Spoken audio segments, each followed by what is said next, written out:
नमस्कार, स्वागत है आप सभी का हमारी आज की इस खास पेशकश में। आपके साथ मैं हूं पूजा कविया गोमा। देश में कोरोना ओमिक्रॉन वेरिएंट का कहर बढ़ता जा रहा है। राजधानी दिल्ली में गुरुवार को ओमिक्रॉन के 4 और नए मरीज मिले हैं।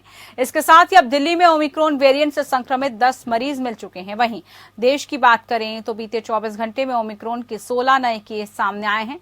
महाराष्ट्र, दिल्ली और केरल में 4-4, तेलंगाना में 2, बंगाल और तमिलनाडु में 1-1 मामले सामने आए हैं। देश में अब तक ओमिक्रॉन के 77 मामले सामने आ चुके हैं। सबसे ज्यादा 32 केस महाराष्ट्र में हैं। देश में 2 दिसंबर को ओमिक्रॉन का पहला केस सामने आया था और तब से लेकर अब तक 11 राज्यों में फैल चुका है। ओमिक्रॉन के अब तक महाराष्ट्र में 32, राजस्थान में 17, दिल्ली में 10, केरल में भी 5, गुजरात में 4, कर्नाटक में 3, जबकि तेलंगाना में 2 मरीज मिल चुके हैं। इनके अलावा आंध्र प्रदेश, चंडीगढ़, पश्चिम बंगाल और तमिलनाडु में भी 1-1 केस आ चुका है सामने। ओमिक्रॉन के महाराष्ट्र में सबसे ज्यादा 32 केस आ चुके हैं। राहत की बात यह है कि इनमें से 25 ठीक भी हो चुके हैं। हालांकि महाराष्ट्र में जनवरी में ओमिक्रॉन की लहर आने का डर है। महाराष्ट्र के स्वास्थ्य विभाग का अंदेशा है कि राज्य में जनवरी में ओमिक्रॉन के मामले तेजी से बढ़ सकते हैं। नए साल और क्रिसमस को देखते हुए मुंबई में 16 से 31 दिसंबर तक धारा 144 लगा दी गई है। इसके साथ ही कई पाबंदियां भी लगा दी गई हैं। किसी भी तरह के बड़े कार्यक्रम और जमावड़ों को करने की मनाही है। किसी भी कार्यक्रम में वेन्यू की 50% क्षमता के मुताबिक ही लोगों को आने जाने की इजाजत है। इधर राजधानी दिल्ली की बात करें तो यहाँ भी कई तरह की पाबंदियां अब लगाई गई हैं। यहाँ भी नए साल और क्रिसमस के चलते मामले बढ़ने की आशंका के बीच 31 दिसंबर तक कई पाबंदियां लगा दी गई हैं। दिल्ली में बार और रेस्टोरेंट में 50% लोगों को ही बैठने की अनुमति रहेगी। कोरोना की दूसरी लहर में ऑक्सीजन की कमी होने के चलते कई मरीजों की जान चली गई थी। ऐसे हालात दोबारा न बने, इसके लिए केंद्र ने तैयारियां तेज कर दी हैं।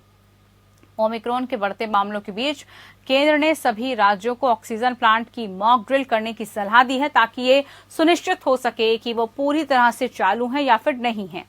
बुधवार को राज्यों और केंद्र शासित प्रदेशों के साथ बैठक में केंद्रीय स्वास्थ्य सचिव राजेश भूषण ने जल्द से जल्द ऑक्सीजन ऑडिट रिपोर्ट को कंप्लीट करने और उसे पोर्टल पर अपलोड करने की अपील की है। साथ ही उन्होंने राज्यों से इसी महीने मॉक ड्रिल पूरी करने को कहा है।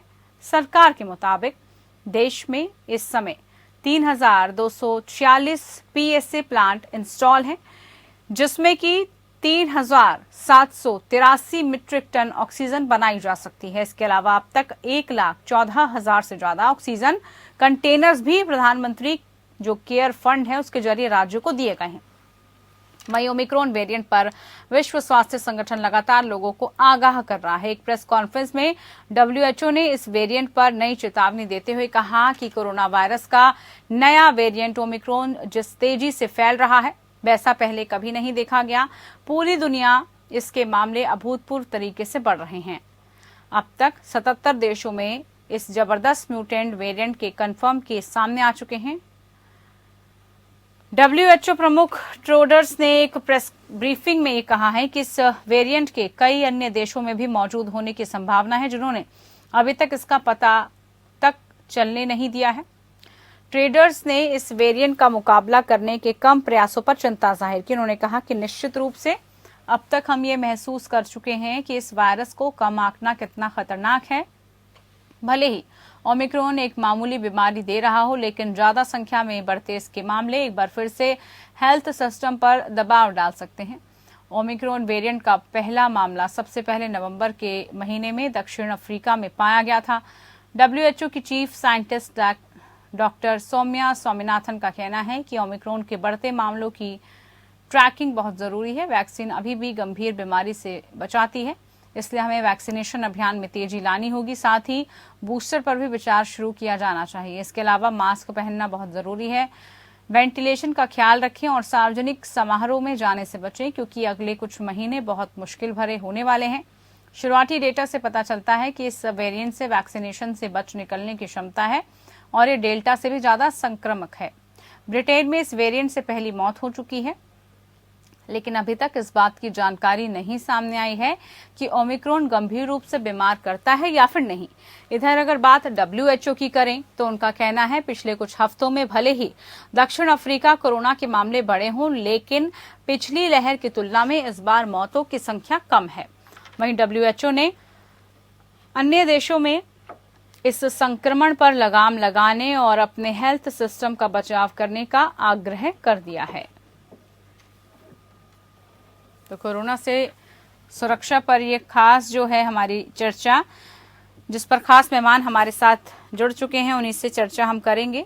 और चर्चा को आगे बढ़ाने के लिए हमारे साथ खास मेहमान हैं, उनसे परिचय आपका करा देती हूँ और उसके बाद जो है हम कार्यक्रम को आगे बढ़ाएंगे कि कोरोना से जो सुरक्षा है वो कितनी जरूरी है। हमारे साथ इस वक्त खास मेहमान जुड़ चुके हैं। हमारे साथ doctor Anshuman Kumar, senior doctor Dharamshila hospital से, और डॉक्टर अनीता रमेश हमारे साथ जुड़ चुकी हैं, सीनियर डॉक्टर अपोलो हॉस्पिटल से। दोनों मेहमानों का बहुत स्वागत आज के इस खास कार्यक्रम में। सबसे पहले डॉक्टर अनीता रमेश जी, आपसे ही सवाल और आप ही से कार्यक्रम की शुरुआत करते हुए, जो इस वक्त कोरोना के जो बढ़ते नए मामले हैं और साथ ही साथ जिसकी हम बात कर रहे हैं ओमिक्रॉन की, वो आपको क्या लग रहा है, कितना ज्यादा अब इसको लेकर हमें सचेत होने की जरूरत है? क्योंकि धीरे धीरे केसेस में इजाफा हो गया। महाराष्ट्र में तो नौबत 144 धारा लगाने की भी आ गई है, पाबंदियां लगाई जा रही हैं। दिल्ली में भी कुछ जगह ऐसी हैं जहां पर पाबंदियां लगनी शुरू हो गई हैं। तो क्या लग रहा है आपको, धीरे धीरे जो ये वायरस है, वेरिएंट है, ये अपना जो एक रूप है वो दिखाने लगा है? यस, अभी अगर देखेंगे हमारे पॉजिटिव केसेस कोविड इंडिया में आज का है 7000 के आसपास, और मौत भी 300 से 400 के अंदर चलते रहते हैं। ओके, उसके साथ साथ ओमिक्रॉन का नंबर ऑफ केसेस अपने ऑलरेडी स्टैटिस्टिक्स दे चुके हैं कि बढ़ रहा है। काफी राज्यों में मोर देन 8 स्टेट्स में पॉजिटिव है, विदेशों में भी 77 कंट्रीज अभी पॉजिटिव है। तो अभी तक इंडिया में मौत नहीं हुआ। Okay, all mild infection, moderate infection, किसी को आईसीयू का जरूरत नहीं है, वेंटिलेशन का नहीं हुआ। बट आपका जो खबर आया है हमारे पास कि यूके में एक मौत हो चुके हैं कल। Okay, so 1 death has been reported, और एक दूसरे देश में एक हेल्थ केयर वर्कर भी पॉजिटिव हुआ है। तो इससे थोड़ा बहुत हमको इंडिकेशन दे रहा है केसेस बहुत जल्दी से बढ़ रहा है। काफी देशों में इंटरनेशनली, नेशनली, स्टेट्स में भी काफी तेजी से बढ़ रहा है।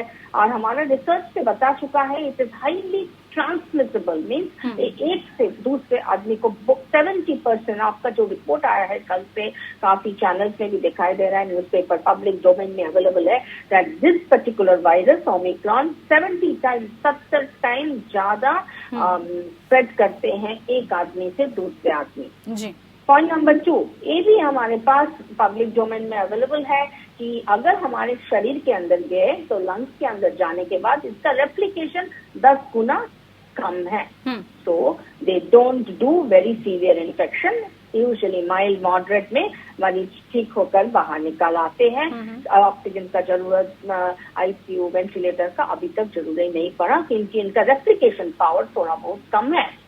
बट ये तक अभी का एविडेंस है। उसके साथ साथ आपने भी बताया, डॉक्टर सौम्या ने हम लोग को ये भी बताया है कि वैक्सीन हमको बचाते हैं गहरा इन्फेक्शन से, वेंटिलेटर से। तो वैक्सीन काम करता है। वो जो वैक्सीन चल रहा है उसको चलने सबको लेना है। हमारा ख्याल से 50% डबल वैक्सीनेशन हो चुका है हमारा देश में, एंड 87% सिंगल वैक्सीनेशन। इसको तेजी से आगे बढ़ाना है, ऑलमोस्ट कंप्लीट करना है वैक्सीनेशन, क्योंकि आपको कुछ तो प्रोटेक्शन मिलेगा, एटलीस्ट सीवियर इन्फेक्शन से प्रोटेक्शन मिलेगा। तो इसी हिसाब से। और पॉइंट नंबर 3 हम ओमिक्रॉन के बारे में बताते हैं कि काफी रिजल्ट आ रहे हैं कि री इन्फेक्शन वैक्सीनेटेड आदमियों को, एक एचसीएल का पेशेंट को 3 डोज लगने के बाद भी ओमिक्रॉन पॉजिटिव हुआ। तो री इन्फेक्शन का चांसेस है। अगर री इन्फेक्शन होगा तो शायद तेजी हो सकता है। वायरस कितना फ्यूचर में म्यूटेट होंगे उसके बारे में हमारे पास उतना डेटा नहीं है, बट यस हमको सतर्क रहना है। और कुछ प्रेडिक्शन है आने वाले नया साल में, जनवरी फरवरी में केसेस ज्यादा बढ़ने लगेंगे और गहरा इन्फेक्शन हो सकता है, वो उसी के लिए तैयार करना है। तो ये मोस्ट इम्पोर्टेंट 3 पॉइंट्स हमारे पास अभी है ओमिक्रॉन वायरस के बारे में, which is available in the public domain. Authentically इसके ऊपर कुछ बता नहीं सकेंगे बिकॉज हमारे पास डेटा नहीं है, रिसर्च चलते रहते हैं, और जितना इंफॉर्मेशन आएंगे हम लोग शेयर करते हैं। बिल्कुल, और उसीलिए हम जो है रोज इस तरह के कार्यक्रम लाते हैं, ताकि जैसे जैसे अपडेट आती रहे, जैसे जैसे जो है इस वेरिएंट के बारे में जानकारी मिलती रहे, जो शोध होते रहे, वो दर्शकों तक, जनता तक सही सटीक जानकारी भी पहुंच सके। डॉक्टर अंशुमन, आपसे मैं जानना चाहूंगी क्या आपको लग रहा है कि आने वाले दिनों में हमें और कितना ज्यादा इस वक्त सुरक्षित माहौल की जरूरत है? हालांकि अंशुमान जी, ये भी हमने देखा कि सरकार की तरफ से कोशिशें शुरू कर दी गई हैं, चाहे अगर बात करें ऑक्सीजन से लेकर जो तमाम तरह की खामियां पिछले दिनों देखने को मिली थी वो ना दोहराई जाए, इसके लिए अब विभाग भी हमारा अलर्ट हो रहा है। जी, इसको मेडिकल और खास में करके सोशल कनेक्ट दोनों को मिलाते हुए मैं समझाऊं ताकि पब्लिक समझ सके क्या एग्जैक्ट सिचुएशन है। देखो, जिसको जो करना है वो करना चाहिए। जिसमें पब्लिक को जो करना है, सरकार को जो करना है, वो हम लोग लैग करते हैं। पब्लिक अपना एहतियात कोविड एप्रोप्रिएट बिहेवियर का ना करे या वैक्सीन ना ले तो आपके पार्ट पे लैकिंग हो गई। सरकार को ऑक्सीजन मुहैया, बेड की फैसिलिटी अरेंज करनी चाहिए, वैक्सीनेशन रफ्तार तेज करनी चाहिए। अगर नहीं करे तो इसमें कमी आ गई। लेकिन कोरोना को जो करना है वो करेगा, वो नहीं पीछे हटता है। जैसे म्यूटेशन होते रहना है, सुपर स्ट्रेन की पॉसिबिलिटी रहेगी। और ये एक अच्छी बात है कि अगर ओमिक्रॉन का मारक क्षमता कम है, वैक्सीनेटेड में एक भी डेथ नहीं हुई है, इन्फेक्शन जरूर हो रहा है और पूरी तरह से WHO कर चुका है कि हो सकता आने वाले समय में डेल्टा स्ट्रेन को ये रिप्लेस कर दे ओमिक्रॉन। तो इसमें एक पॉजिटिव चीज भी आ रही है कि अगर डेल्टा जो मारक क्षमता वाला है उसको अगर रिप्लेस कर देता है और ओमिक्रॉन स्ट्रेन आ जाता है हमारे कम्युनिटी में, क्योंकि कोरोना भी रहना है, अगर ओमिक्रॉन स्ट्रेन आ जाए और हल्की फुल्की सर्दी जुकाम होके खास करके वैक्सीनेटेड लोगों को छोड़ दे तो अच्छी बात है।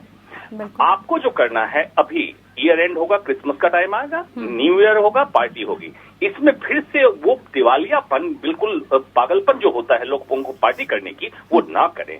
उसी के बाद आउटब्रेक होता है, फिर हमारे लिए, डॉक्टरों के लिए, हेल्थ केयर वर्कर की मुसीबत का काम होता है कि लोड बहुत तेजी से बढ़ता है, उसको एहतियात करें।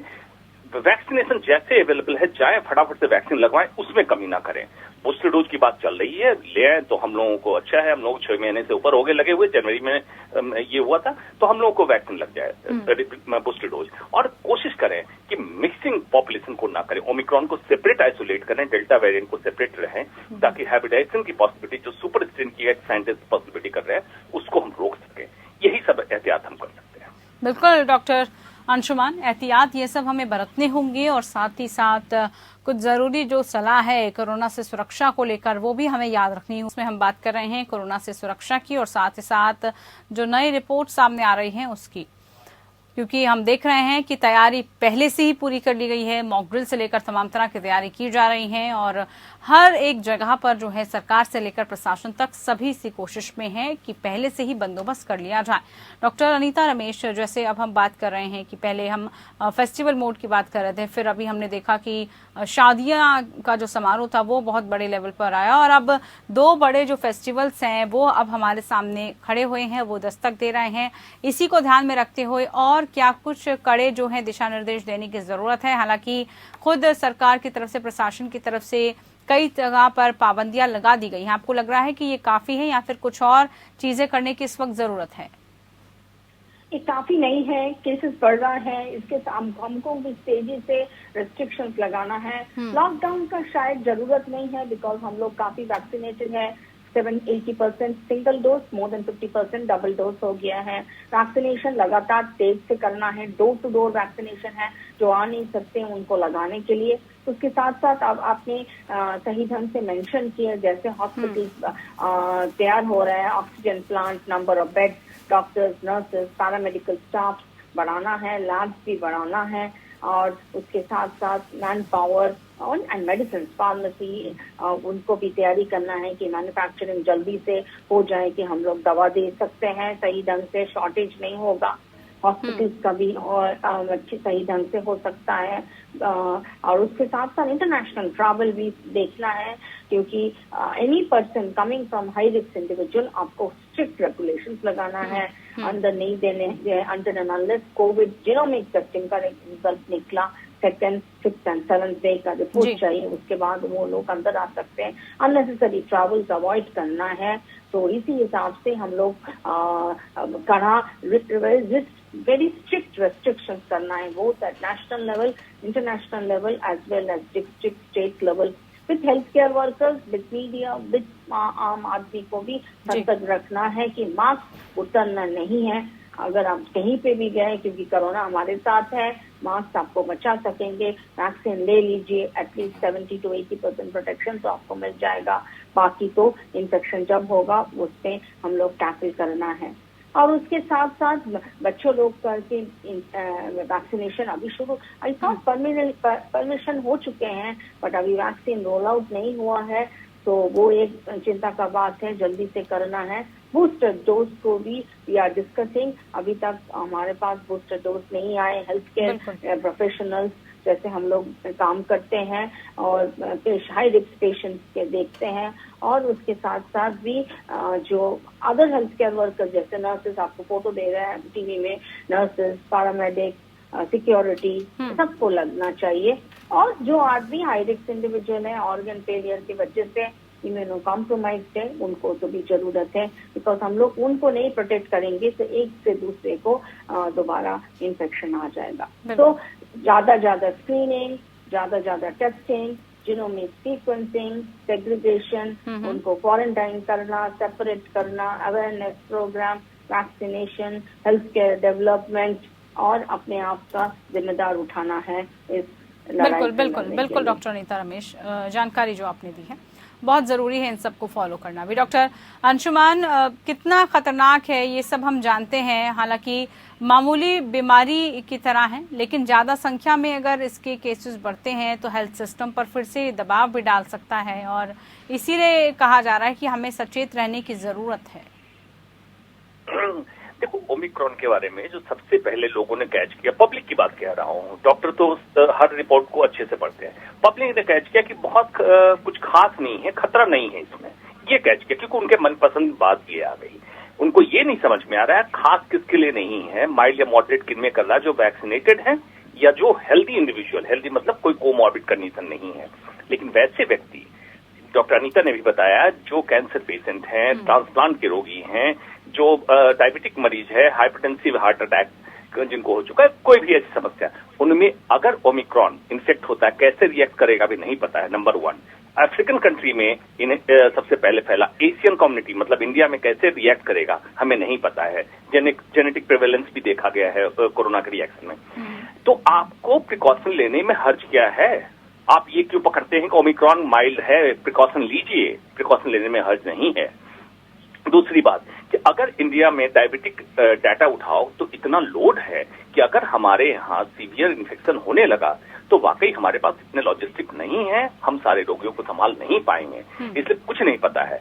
जो अभी तक का ट्रेंड देखा कोरोना वायरस का कि आता है बड़ा सिंपल करके, अल्फा या कोरोना की स्टार्ट देखो, बहुत साधारण मामूली फीवर से आया था और देख लिया सेकेंड वेव आते थे कितनी मौतें हो गई, लोगों ने लाइटली लिया था। स्टार्टिंग लोग ये कहते थे सिंपल फ्लू है, इसलिए मैं याद दिला दे रहा हूँ, 1.5-2 साल पुरानी बात है, ज्यादा पुरानी बात नहीं, जग जाइए और प्रिकॉशन लीजिए। मीडिया का काम जागरूक करना है, जागरूक कर देगी, लेकिन आप सो मत जाइएगा मीडिया चैनल बंद करते हुए, इसलिए आप जागरूक रहिए।